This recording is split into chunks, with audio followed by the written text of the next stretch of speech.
మీ business ఏదైనా మీ ఊర్లో promotion చేయాలంటే అది సుమన్ టీవీతోనే సాధ్యం. ఇప్పుడే సంప్రదించండి.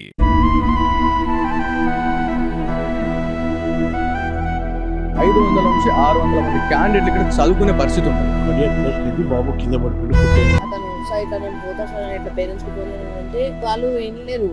అయితే లాస్ట్ అతను బెడ్ మీద ఇట్లా లేస్తలేడు, ఇక బెడ్ మీద నుంచి కనిపించి అతను పేరెంట్స్ వచ్చినాడు కిందికి పోతున్నాడు. అయితే ఒకటేసారి అతను పడిపోయింది. నమస్తే, welcome to Suman TV. Nizamabad జిల్లాలో దారుణం చోటు చేసుకుంది. మనం నిజామాబాద్ జిల్లాలోని కాకతీయ యమునా క్యాంపస్లో ఉన్నాం. సో కాకతీయ యమునా క్యాంపస్లో 9th స్టాండర్డ్ చదువుతున్నటువంటి జశ్వంత్ రెడ్డి ఈరోజు చనిపోవడం జరిగింది. సో అసలు దీనికి గల కారణాలు ఏందని చెప్పేసి మనం ఇక్కడికి వచ్చి మాట్లాడే టైంలో ఎవరైతే యమునా క్యాంపస్, సో యమునా క్యాంపస్లో దాదాపు నాకు తెలిసిన వాటికైతే 500 నుంచి 600 మంది క్యాండిడేట్లు ఇక్కడ చదువుకునే పరిస్థితి ఉంటుంది. సో 600 మంది స్టూడెంట్స్ ఉన్న దగ్గర స్టాఫ్ అనేవాళ్ళు ఎంతమంది ఉండాలా, అది కూడా ఈ ఇష్యూ జరిగిన తర్వాత. సో ఇష్యూ జరిగిన తర్వాత ఆ అబ్బాయి చనిపోయిన తర్వాత వాళ్ళ టైం అయిపోగానే వాళ్ళు వెళ్ళిపోయారు అని చెప్పేసి ఇక్కడ కాకతీయ సంస్థలకు సంబంధించిన కొంతమంది టీచర్స్ మనకు చెప్పడం జరుగుతూ ఉంది. అంటే ఆలోచించండి, ఎంత దారుణం ఇది. ఇవాళ తప్పు జరిగినా కూడా వాళ్ళు చెప్పట్లేదంటే ఎవరికి చెప్తారు వీళ్ళు? ఒక పక్కన మాట్లాడితే మార్చురికి వెళ్ళండి, అక్కడ తెలుసుకోండి అని చెప్పేసి మాట్లాడుతూ ఉన్నారు. ఇట్లుంది ఇక్కడ నిజామాబాద్లో పరిస్థితి. సో ప్రైవేట్ విద్యా సంస్థల గురించి మనం ప్రతిసారి మాట్లాడుకుంటా ఉన్నాం.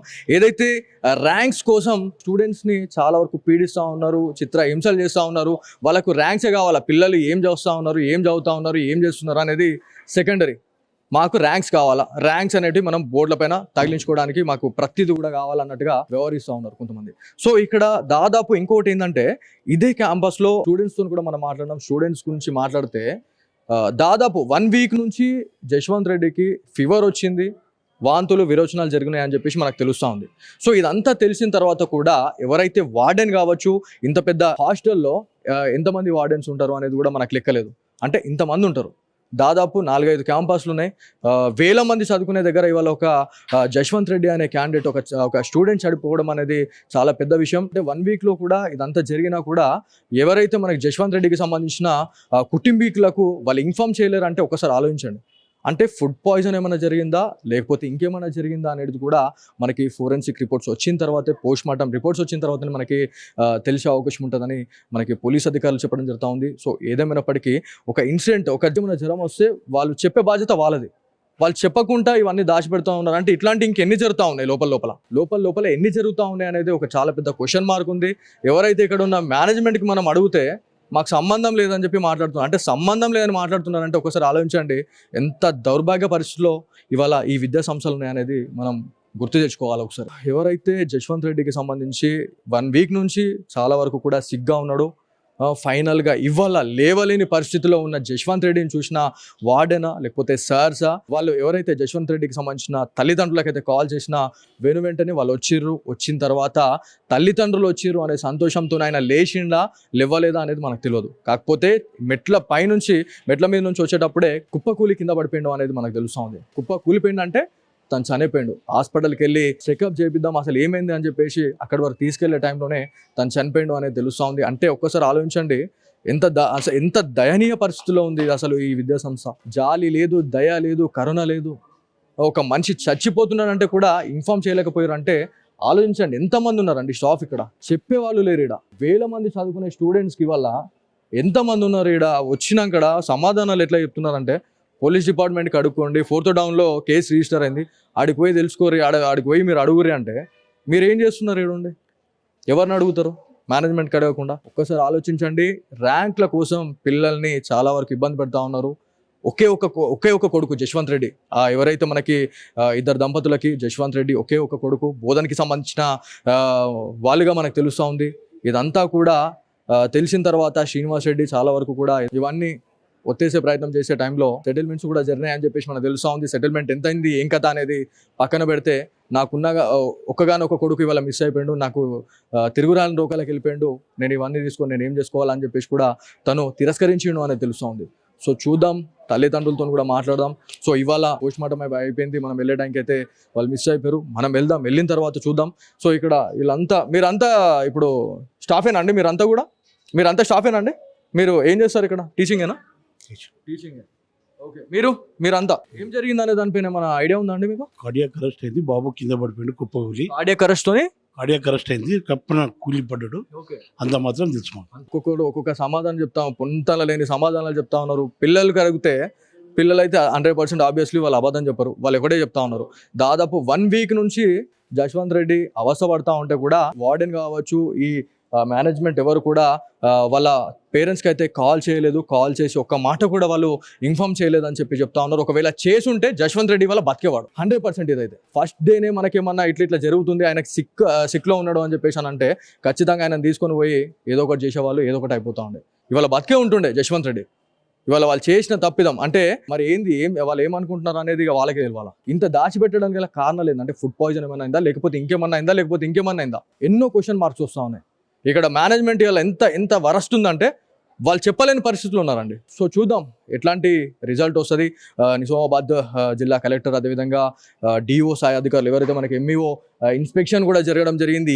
ఏం ఇన్స్పెక్షన్ అండి, అంత అయిపోయిన తర్వాత ఏం చేస్తున్నారు మీరు? వేల మంది చదువుకున్న విద్యా సంస్థలలో ఇప్పుడు నార్మల్గా గవర్నమెంట్ స్కూల్స్లలోనే పరిస్థితులు సరిగ్గా లేవు.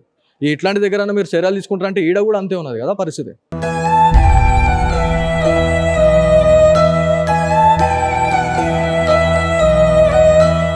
సో ఇది ఇక్కడ ఉన్న పరిస్థితి. యాక్చువల్లీ మనము యమునా క్యాంపస్ సరౌండింగ్ ఏరియాలో ఉన్నాము. ఇక్కడ దాదాపుగా కొన్ని వేల మంది స్టూడెంట్స్ ఇక్కడ చదువుకునేవానికి అయితే వస్తారు. సో ఇక్కడ ఇన్సిడెంట్ జరిగిన తర్వాత పోలీస్ బందోబస్తు కూడా నిర్వహిస్తూ ఉన్నారు. ఇక్కడ పోలీస్ అధికారులు ఉన్నారు. ఇక్కడ ఎలాంటి అవాంఛనీయ సంఘటనలు జరగకుండా ఉండేందుకు ప్రతిదీ కూడా కొంతమంది బలగాలను అయితే ఏర్పాటు చేయడం జరిగింది. 3 టౌన్ నుంచి కొంతమంది అధికారులు వచ్చారు. అదేవిధంగా ఫారెస్ట్ బీట్ ఆఫీసర్స్ కూడా కొంతమంది రావడం జరిగింది. అంటే ఎవరైతే ఉన్నారో ఫోర్స్ మొత్తం కూడా ఇక్కడ ఉంది.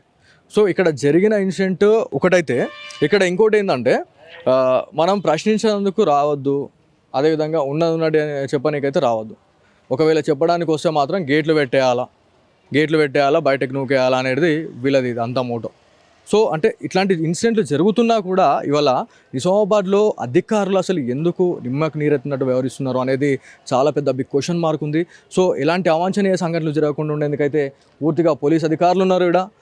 వాళ్ళ సమక్షంలోనే ఇదంతా బందోబస్తు అయితే చేస్తూ ఉన్నారు. ఎవరైతే జశ్వంత్ రెడ్డికి సంబంధించిన బాడీని పోస్ట్మార్టం నివేదిక ఆధారంగా కూడా మరేమైనా ఫోరెన్సిక్ ఆధారంగా పోస్ట్మార్టంలో ఏమైనా రిపోర్ట్స్ వచ్చే అవకాశం ఉన్నాయనే దానిపైన కూడా చాలా మందికి ఒక హోప్ అయితే ఉంది. అంటే ఏమైనా జరిగిందా, ఫుడ్ పాయిజన్ అయిందా అనేది ఒకటి ఉంది. ఇదంతా కూడా ఒకసారి చూపించవచ్చు. పోలీస్ అధికారులంతా ఇక్కడ ఉన్నారు, పోలీస్ వెహికల్స్ వచ్చినాయి. అంటే ఇక్కడ ఎలాంటి ఇబ్బందులు జరగకుండా ఉండేందుకు కొంత ఇన్ఫ్లుయెన్సా లేకపోతే ఏందనేది మనం ప్రతి ఒక్కటి కూడా మాట్లాడాల్సిన అవసరం ఉంది. ఆడ వెహికల్స్ అన్నీ ఉన్నాయి. ఇప్పటిదాకా ఒక జత్ర ఉండే ఇక్కడ. ఏమేమి బట్ అసలు ఇక్కడ అది తెలియదన్న మాకు కూడా కరెక్ట్. కొంతమంది బ్లడ్ వామిటింగ్ అంటున్నారు, కొంతమంది క్యాన్సర్ అంటున్నారు. ఏదో తెలియదు. కొంతమంది అతను హాస్పిటల్ కి తీసుకుపోయింది. కాదు 1 వీక్ నుంచి ఏమంటున్నావు? అది 1 వీక్ నుంచి అతనికి జ్వరం వచ్చింది, బాగాలేదు, అతనికి హెల్త్ బాగాలేదు. పేరెంట్స్ కి చెప్పిండ్రు ఇట్లా అతను సార్ ఇట్లా నేను పోతా సార్ ఇట్లా పేరెంట్స్ కి ఫోన్ చేయాలంటే వాళ్ళు వినలేరు. అయితే లాస్ట్ కి అతను బెడ్ మీద ఇట్లా లేస్తలేడు ఇక బెడ్ మీద నుంచి. అయితే వాళ్ళు ఫోన్ చేసిండు అప్పుడు. అయితే కొంచెం హెల్త్ మంచి అయినట్టు అనిపించి అతను పేరెంట్స్ వచ్చిందని కిందికి పోతున్నాడు. నార్మల్గా క్యాజువల్ పేరెంట్స్ దగ్గర పోతాడు. అయితే ఒకటేసారి అతను పడిపోయిండు, లేస్తలేడు ఇక. అయితే హాస్పిటల్కి తీసుకుపోయింది. దానికంటే ముందు అతను బ్లడ్ వామిటింగ్ చేసుకున్నాడు. అంటే టీచర్స్ ఏం రెస్పాండ్ కాలేరా? వార్డెన్స్ ఇట్లా ఏం రెస్పాండ్ కాలేరంటనా? వార్డెన్స్ అతను బెడ్ మీద అంటే ఫీవర్ వచ్చిందన్నా కూడా రెస్పాండ్ కాలేరంటనా? పంపించలేరంట ఇంటికి? వాళ్ళ పేరెంట్స్ వచ్చేసరికి కింద పడిపోయాడు. అంటే 1 వీక్ నుంచి ఇట్లా నాకు ప్రాబ్లం ఉందంటే కూడా పట్టించుకోలేరు అన్నట్టు వాళ్ళు, అంతేనా? డాక్టర్స్ పిలిపిస్తారు, వాళ్ళు కూడా కరెక్ట్ ఇయ్యరు టాబ్లెట్స్. అయితే ఆర్ఎంపీ వాళ్ళని పిలిపిస్తారా ట్రీట్మెంట్ కి కూడా? అంటే కొంత యాక్టివిటీస్ కి పిలిపిస్తారు ఎక్కువ. ఓకే. సో ఇవాళ చనిపోయిండు అతను. ఏ టైంలో చనిపోయిండు అంట తెలియదు. మాకు క్లాసెస్ ఉంది 10:50.